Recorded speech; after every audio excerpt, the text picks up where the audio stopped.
Makanya terakhir ijazah saya ini ada 7 orang yang spesial yang nanti dinaungi Allah yaumala dzilla illa dzilluh. Yang pertama itu Imam Adil, semacam-macam. Yang ketujuh ini nggak boleh diuji cobakan ini. Yang ketujuh ini haram diuji cobakan. Lelaki yang diajak perempuan cantik terus dia menolak hanya karena bilang ini akhafu, saya takut Allah. Nggak usah diuji karena ini rawan nggak lulus.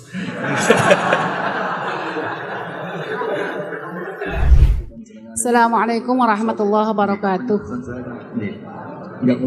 Pada ini nyambung Gus Baha yang saya hormati, tadi Gus Baha mengatakan orang baik itu belum tentu orang yang belum pernah melakukan kesalahan.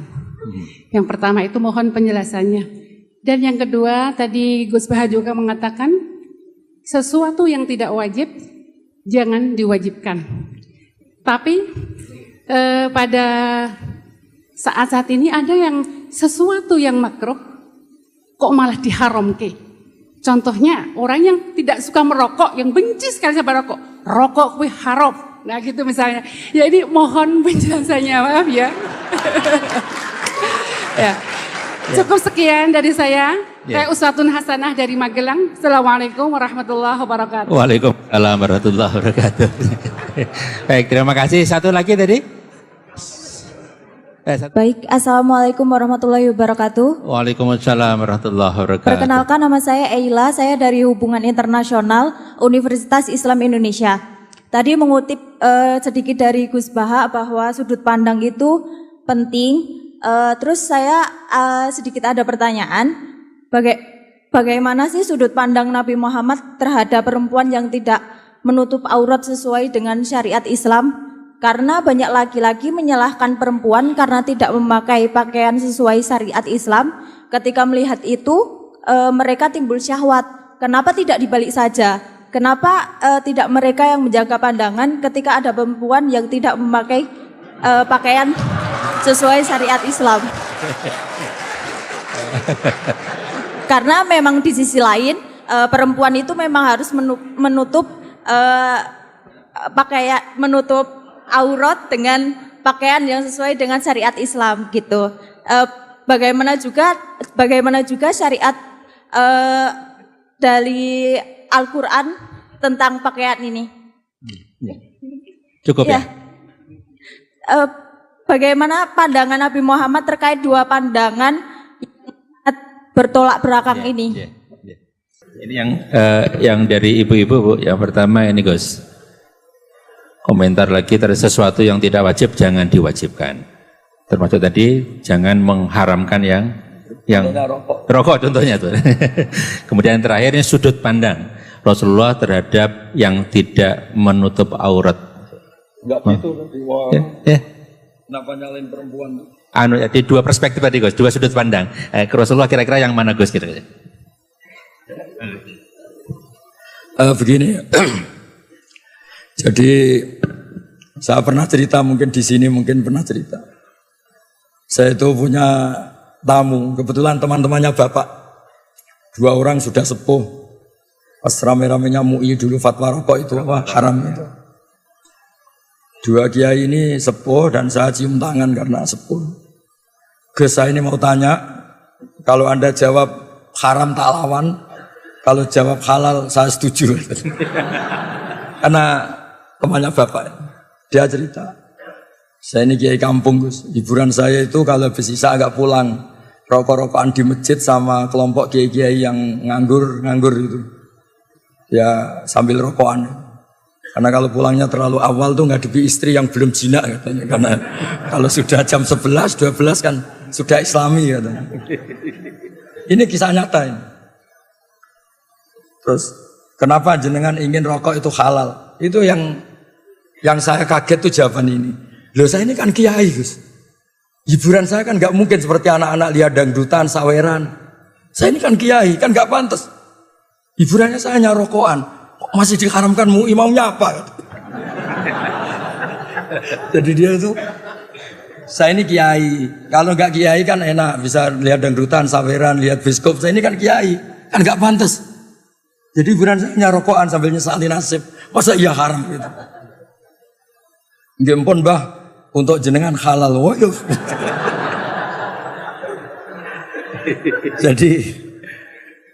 Jadi memang apa ya, sudut agama itu makro itu nggak jelas haramnya, tapi juga Anda jangan bilang halal karena kadang ya sampai ganggu kesehatan misalnya.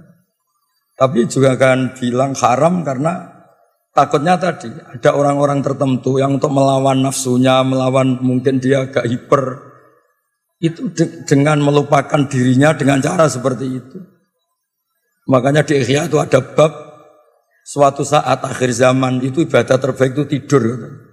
Kenapa? Karena tidur itu tarkul haram. Karena kalau tidur itu berarti orang itu tidak melakukan haram sama sekali.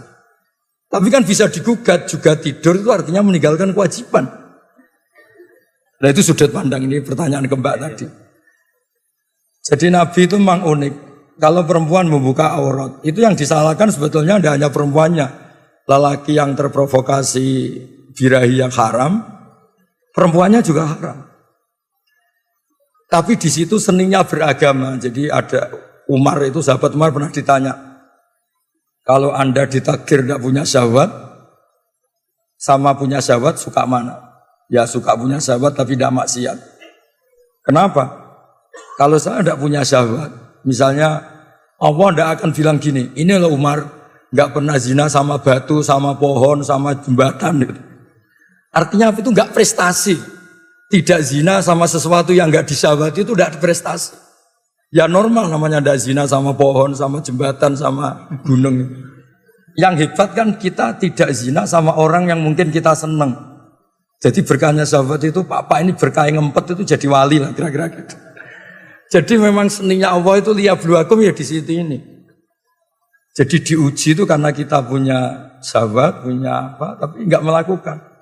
Kayak gini, Anda tidak suka uang, nggak prestasi, tidak korupsi. Itu yang prestasi suka tapi tetap tidak korupsi. Anda wataknya itu enggak lelaki banget.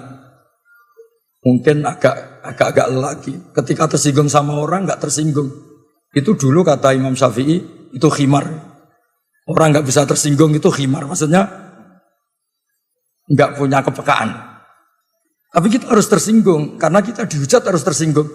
Tapi karena kita Islami tidak kita wujudkan dalam perilaku misalnya mukul atau nabok atau membunuh. Jadi ketika Allah ngendikan zina linnas syahwat minan nisa itu, Allah ingin mengapresiasi betapa hebatnya manusia soleh. Mereka punya syahwat, punya keinginan, tapi semua itu ditinggalkan karena saya. Makanya terakhir ijazah saya ini ada 7 orang yang spesial yang nanti dinaungi Allah yaumala dzilla illa dzilluh. Yang pertama itu Imam Adil, semacam-macam. Yang ketujuh ini nggak boleh diuji cobakan. Yang ketujuh ini haram diuji cobakan. Lelaki yang diajak perempuan cantik, terus dia menolak hanya karena bilang ini akhafullah, saya takut Allah. Nggak usah diuji karena ini rawan nggak lulus. Tapi itu didiskusikan sama Nabi itu betapa hebatnya orang apa? Soleh. Biar yang diuji itu hanya Nabi Yusuf. Kalau Anda kayaknya tidak lulus. Zulaikha itu cantik, setengah baya menarik. Ngajak Nabi Yusuf pas tuannya di kantor. Karena tuannya ini pegawai negeri. Nah, tapi yang diajak itu Zulaikha, bukan dosen UI. Jadi artinya gini, berkahnya kita punya syahwat, suka uang, suka harta tahta wanita, berkahnya itu malah kita menjadi orang hebat. Kok bisa Pak Rektor gak korupsi padahal punya kesempatan? Kok bisa tidak mencabang kemana-mana karena diawasi kali itu? Tidak karena soleh kali itu, gak, saya yakin gak karena soleh itu. Enggak. Untuk husnudon soleh itu butuh dalil. Karena takut Allah. Ya. Takut istri atau takut Allah? Dua-duanya. Kalau takut Allah dan istri malah syirik. No? Jadi Allah itu unik, ngelola manusia itu unik. Makanya ketika Nabi itu tersinggung, ya marah. Kata sahabat, ihmar rawajuh. Marah, kelihatan marah. Nabi pernah ditanya, Muhammad kalau engkau Rasul itu boyo yang keren nih. Bisa menghidupkan orang mati kayak Isa, punya tongkat sakti kayak Musa. Nabi itu ihmar rawajuh, mau tersinggung, mau marah. Terus akhirnya Nabi Muhammad itu ingat, lakot udhiya Musa bi aktsara min dzalik fasobar. Musa itu pernah tersakiti oleh seperti ini dan Musa itu sabar. Padahal Musa itu kelasmen nabinya di bawah saya. Musa saya bisa sabar apalagi saya. Jadi Nabi Musa juga pernah digugat.